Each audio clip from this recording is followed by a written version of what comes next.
Good morning, I'm Dr. Wendy Walsh, and welcome to The Balancing Act.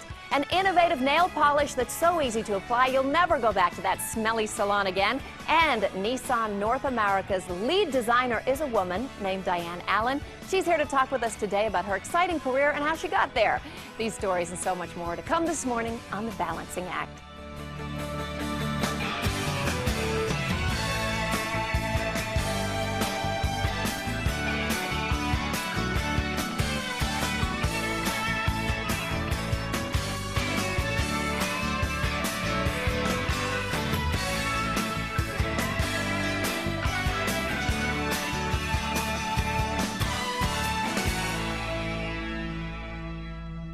We love our pets, and we want the best for them because, hey, they're part of the family.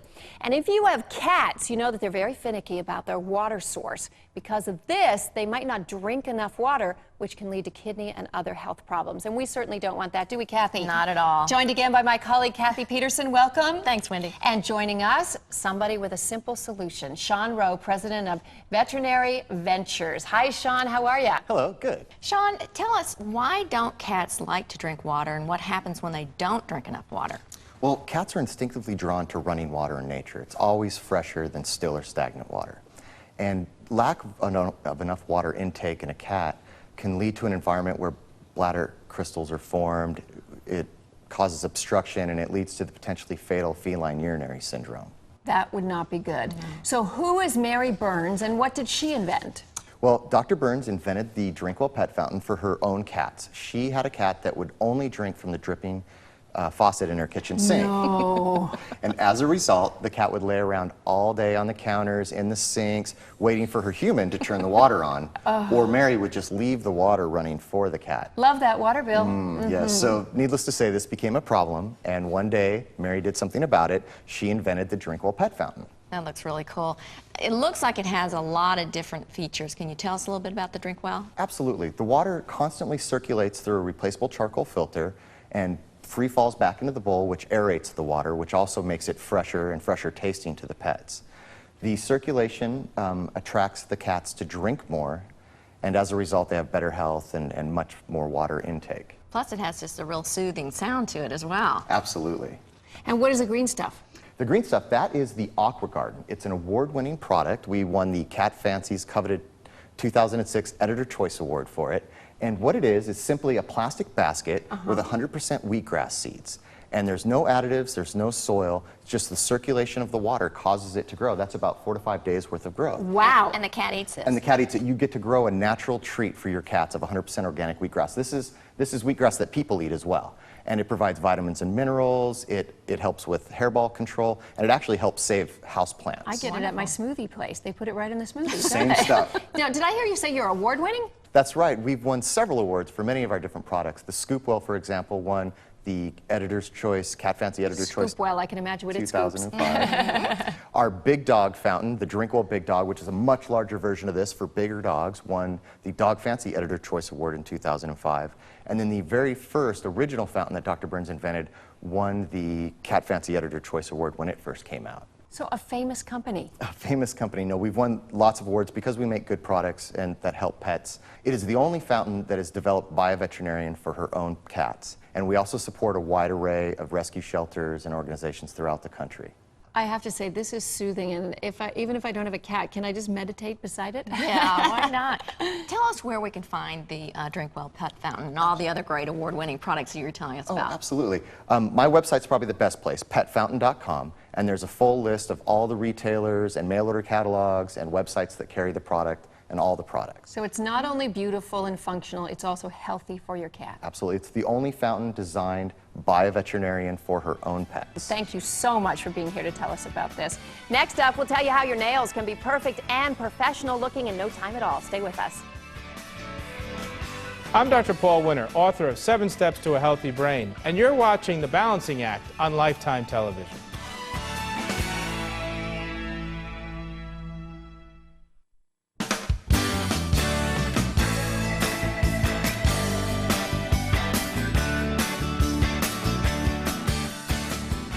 What do you hate most about liquid nail polish?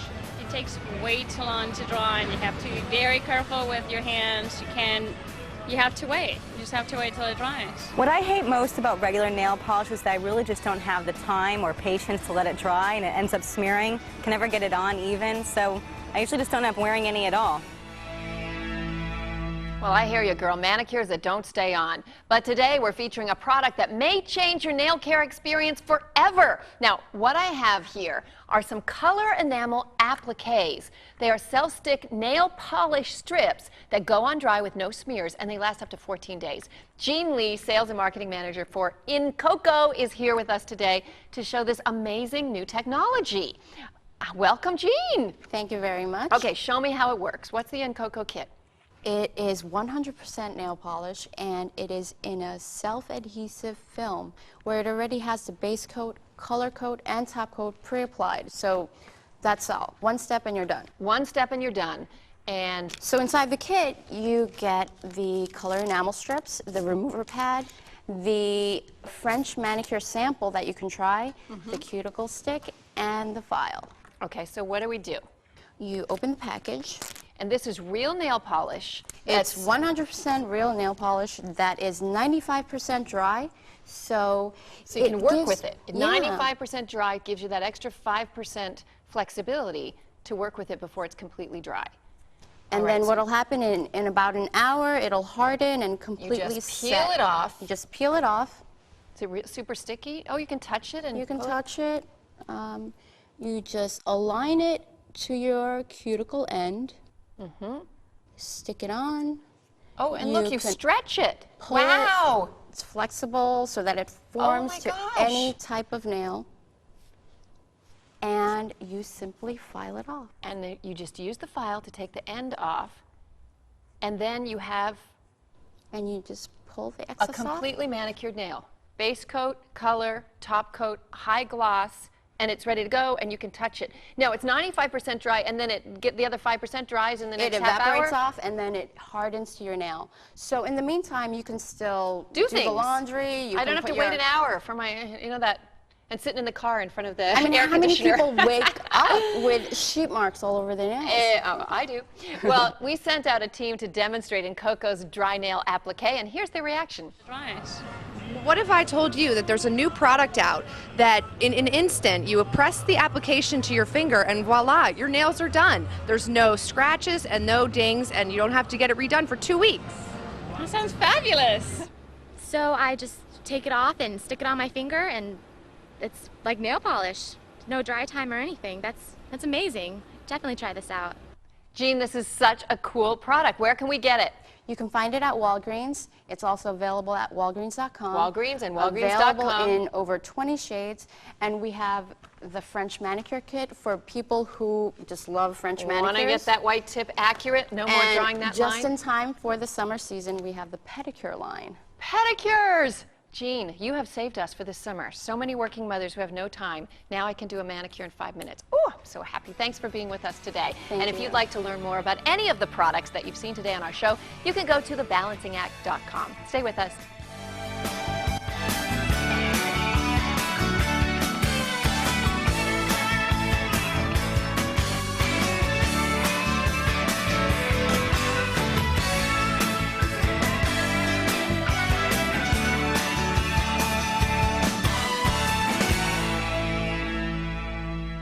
Hello, my name is Micah Hilaire, and I'm an attorney specializing in employment law. I'm also a mother to 3 boys, so I know a lot about returning to work after a maternity leave. To ease the transition, consider the following. First, plan your maternity leave well in advance of your leave. Also, make sure that you confirm your eligibility requirements under the Family Medical Leave Act. And also, make sure that you're realistic with your expectations upon your return. Set it out as far as possible. You never know how you're going to be feeling. Keep in contact with your employer. Shoot them an email. Let them know you're excited to return to work. You can also use that as an opportunity to request any final accommodations you may need. For example, you may need a private place to nurse or pump upon your return from leave. You may also request either flex time or a modified work duty. For further questions, contact us at ahblegal.com. Hi, I'm Jocelyn Greenkey, co-author of the book, The Big Sister's Guide to the World of Work.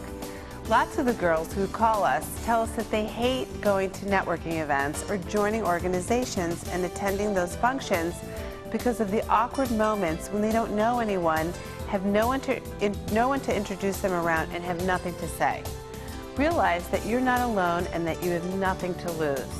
Think of something that makes you smile, like the nice weather. Be the first person at the event. The next two people who come in will wander over to you faster than coffee can stain on a silk blouse. If you see someone you want to meet, plan what you want to say, then go up and introduce yourself. After you start a conversation, don't worry if they don't start humming with you.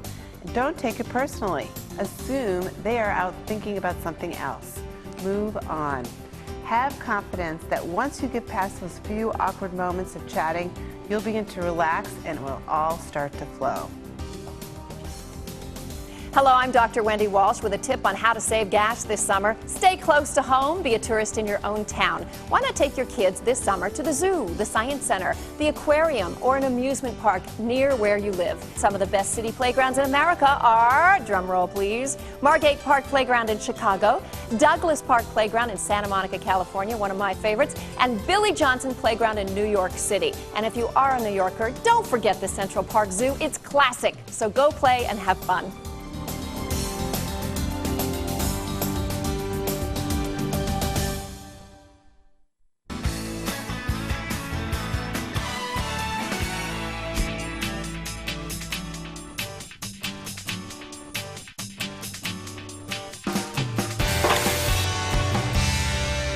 We're here with Chef Bob Lane, once again our favorite griller, for some more summer grilling tips. And of course, you only cook with Kansas Black Angus, right? Absolutely, absolutely. So tell me how I make the perfect steak. Well, a couple of things you want to take in consideration when grilling outside, especially with high quality cuts of meat like this, which are really restaurant quality meats. You want to make sure that you're cooking at a direct and an indirect heat. So you want to have one side of the grill being high, so where you see some flare up and some flames coming, and then you want the other side of the grill to be at a moderate level. And before we even get to the grill, let's talk about temperature. If I've got frozen meat, I should defrost it in the fridge all day. Correct. And then what? And then take it out and let it sit for about 30 minutes, just to let it soften up a little bit. Let the hard fat that's kind of congealed because it's in a refrigerator. Because cold meat doesn't cook as well. Well, it'll sear on top, but you'll actually burn the meat a little bit more. Yeah. So if the meat is a little bit more relaxed and the fat's kind of a little bit softened up, it'll actually render out better for you and flavor the meat also. Okay. Do you put anything on your meat before you throw it on the grill? Not before we do. Because, nothing. Well, no olive oil, no spice, no. You just get that meat on there. We just put that meat right onto the grill and get it seared. You want to lock in the flavors. You want to lock the juices in. There's plenty of time for seasoning afterwards, and which we will. We'll want to put a little bit of salt and some spice rub on top of it. Maybe brush it with a little melted butter or olive oil if you have a favorite garlic butter. You know, something to put on at the end of the cooking time. That works out fantastic also. But you don't want to. Putting salt on it actually dries the meat out. It actually pulls the meat in. I've always heard that. Right. Salt before sucks the moisture out of the meat. So basically, okay, it's high heat indirect. Start on the flame. Direct heat. Move to indirect. Let it finish on there, and then season before you take it off. The big question, Chef Bob, that we all want to know, without having to cut into our steak and release all the juices, how can we tell doneness? Well, there's an old trick, and one of the easiest ways is everybody has it right here on their hand. We want to just push right here with your finger. That's pretty much rare meat. That's right what there. Rare That's should rare. feel it. That is rare meat. as you move up your hand a little bit, just about a quarter of an inch, you're going to hit mid-rare. You go up a little bit further, you hit medium, and then you go over here and you're starting to get towards mid-well. And you don't want to ever get up here and well done. Up on the bone. If I get up on the bone, that's well done. a little bit dried and well done. Okay, so and you actually touch your hot meat on the grill. Well, chefs do. It's a kind of a cheating kind of a thing. Okay, we're not afraid of the fire. I'm going to try it. I'm going to try it. So I'm guessing this is getting close to medium. Well, it's a little bit, because of the texture of that steak, that's a little bit more mid-rare, if you notice, right in the center. Okay, got to go right in the center. Oh, you're right. So we'll give that another couple of minutes, but we'll get it up to medium. Okay, we'll get up to medium. And now these have been on the...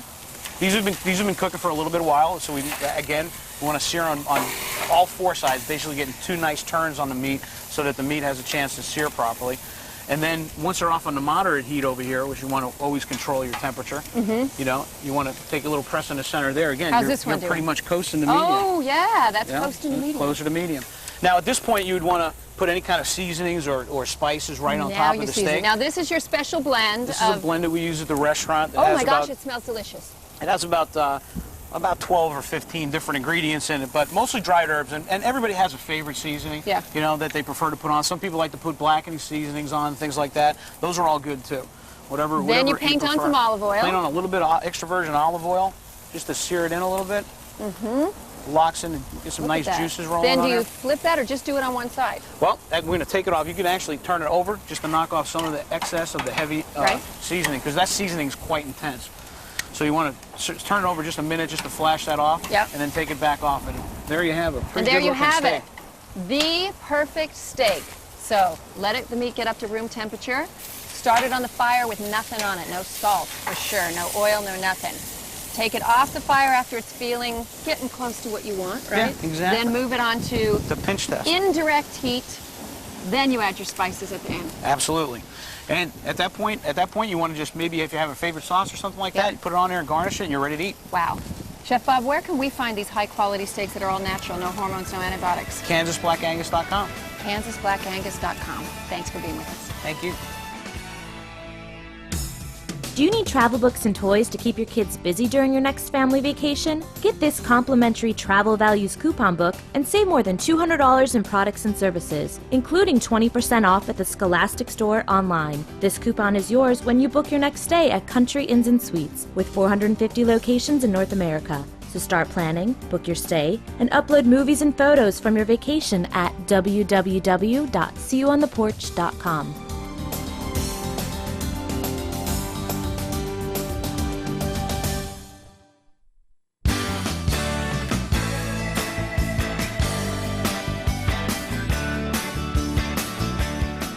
All women have a story that is inspirational, but we found one today whose story touched our hearts in one particular way. Imagine as a small girl growing up in Motor City, Detroit, being a great artist and loving to draw cars. Well, it's true. Today you can grow up and be a mother and a woman and an automotive designer. I'd like to welcome Nissan's Diane Allen. Hi, Diane. Thanks for being with us. Thank you for having me. So how does a young girl who likes to sketch get into automotive design? Well, I was attending a university as an art student in Detroit, Michigan, and came upon an automotive presentation. It just excited me to no end, and I changed and shifted my art career into auto design. Of all the concepts and spatial things that you can create, why cars? What is it about the aesthetic of motor vehicles? It's the presence of a full-size three-dimensional object that is sculptural, that is directional, it has motion implied, and it's got to look great standing still, but also moving at great speeds. Now, what medium do you work in? We start usually sketching, old school way, with your hand, a lot of virtual sketching, and then we build models. We take the ideas into a small scale version of the vehicle, and we sculpt it. And out of clay? Out of clay sometimes. Sometimes it's like virtual, like Pixar's movies, they create the virtual fish or whatever. And then do you make full-size models? Yes, once we narrow down our design themes, we take several themes and we blow them up full size and we do those clay. Now, we are at least 30 years past the birth of feminism, so it may seem politically incorrect to say this, but this is still a male-dominated field.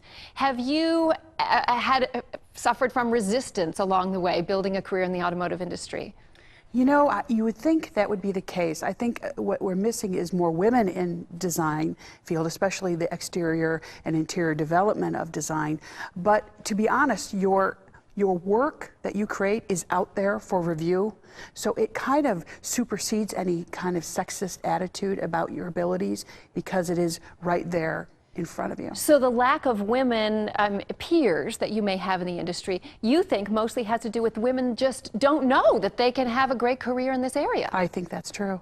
What can we do to inspire young girls to head towards the automotive industry? I think if they have any drawing skills at all, that they should pursue looking into art schools and looking at programs for transportation design or even product design, because there's still people who design planes and trains and RVs and motorcycles. And women, of course, know as good users and influencing those purchases, know what those vehicles need design-wise. I think they have a big decision in making those purchases. Now, you're also a mother of twins who are 6 years old, a boy and a girl. Yes. How do you balance it all? You know, it's very difficult, but I think staying focused, very focused at work, and then being, when I get home, I am full-on focused mom, and just absolutely making sure that they get that full attention. Diane, thank you so much for being with us today. You are truly an inspiration to so many women. Before we go, are you going to divulge to us what your favorite car of all time is? Well, it's not made by Nissan, but the classics, the Aston Martins, are still one of my favorite. Fabulous. Diane Allen, thanks for being with us. I hope you drive an Aston Martin for the rest of your life. Thank you. Thanks so much for joining us today on The Balancing Act. Watch us tomorrow for some fabulous functional furniture, how to get the natural hormone makeover, and how to make your family's summer vacation economical and easy. We'll see you tomorrow. If you have a story idea that would help other women add balance to their daily lives, you can email it to us at comments@thebalancingact.com. Also, check our website, thebalancingact.com, for more information about our show.